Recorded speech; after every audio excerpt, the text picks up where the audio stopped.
Il n'a pas vu Moïse avoir des idoles dans son sac. Il n'a pas vu Moïse vivre dans la fourberie, dans la tromperie du nom de Dieu.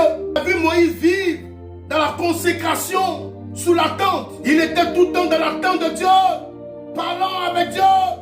Et Dieu descendait vers lui dans une nuée de gloire, dans une nuée de contemplation. Moïse s'est laissé conduire par Dieu.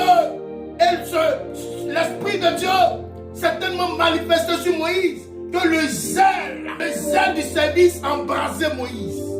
Moïse, à cause du zèle du service, oui, à cause du zèle du service de Dieu, il a influencé Josué.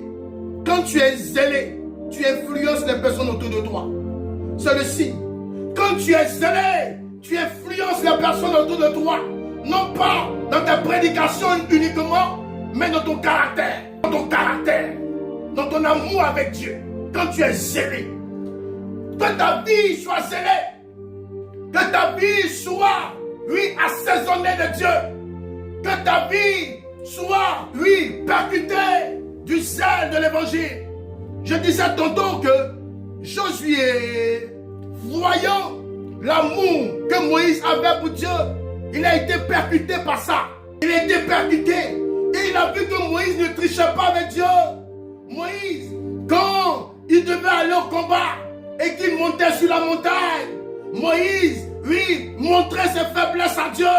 Alors, Dieu appelait Hur et il appelait Aaron à côté pour tenir ses deux mains. Où était passé le zèle de Moïse?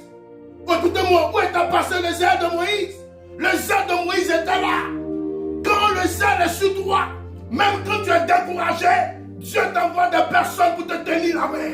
Quand tu n'en peux plus, Dieu t'envoie des anges pour te tenir les deux bras. Écoute-moi, tu dois être zélé pour l'œuvre. Tu dois être zélé pour l'amour de Dieu.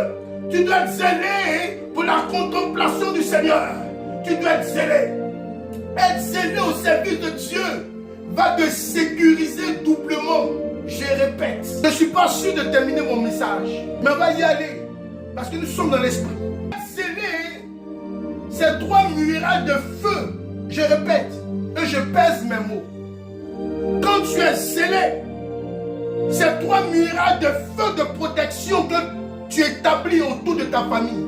Le zèle, c'est une double bénédiction pour celui qui se laisse conduire par Dieu, au service de Dieu. On est sur Josué toujours.